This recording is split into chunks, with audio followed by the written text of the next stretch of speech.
حضرت عبداللہ بن مسعود رضی اللہ عنہ کہتے ہیں کہ نبی اکرم صلی اللہ علیہ وسلم نے فرمایا، جنت میں وہ شخص داخل نہیں ہوگا جس کے دل میں رائی کے دانے کے برابر بھی تکبر ہوگا، اور جہنم میں وہ شخص داخل نہیں ہوگا جس کے دل میں رائی کے دانے کے برابر ایمان ہوگا۔ اجتماعی طور پر اللہ تعالیٰ کا ذکر۔ حضور نبی اکرم صلی اللہ علیہ وسلم نے فرمایا،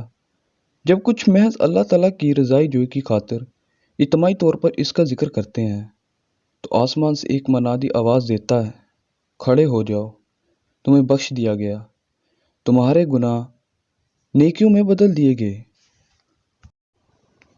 صبر کیجئے، جنت لیجئے۔ رسول صلی اللہ علیہ وسلم نے فرمایا، اللہ سبحانہ تعالیٰ فرماتا ہے، اے آدم کے بیٹے، اگر تو صدمے کے آغاز میں صبر کرے اور ثواب کی نیت رکھے تو میرے لیے جنت سے کم ثواب پسند نہیں کروں گا۔ حضرت جابر رضی اللہ عنہ کہتے ہیں کہ میں نے رسول صلی اللہ علیہ وسلم کو فرماتے ہوئے سنا، جو کوئی بندہ اللہ سے دعا کر کے مانگتا ہے، اللہ اسے یا تو اس کی مانگی ہوئی چیز دے دیتا ہے یا اس دعا کے نتیجے میں اس دعا کے مثل پر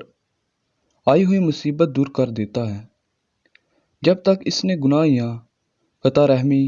رشتہ ناتا توڑنے کی دعا نہ کی ہو۔ رسول اللہ صلی اللہ علیہ وسلم نے ارشاد فرمایا، اس گھر کی مثل جس میں اللہ کا ذکر کیا جاتا ہے اور جس میں اللہ کا ذکر نہیں کیا جاتا، زندہ اور مردہ کی طرح ہے۔ حضرت عبداللہ بن مسعود رضی اللہ عنہ سے روایت ہے کہ نبی اکرم صلی اللہ علیہ وسلم نے فرمایا، آدمی کا پاؤں قیامت کے دن اس کے رب کے پاس سے نہیں ہٹے گا یہاں تک کہ اس سے 5 چیزوں کے بارے میں پوچھ لیا جائے، اس کی عمر کے بارے میں کہ اس نے کہاں صرف کیا، اس کی جوانی کے بارے میں کہ اس نے کہاں کھپایا،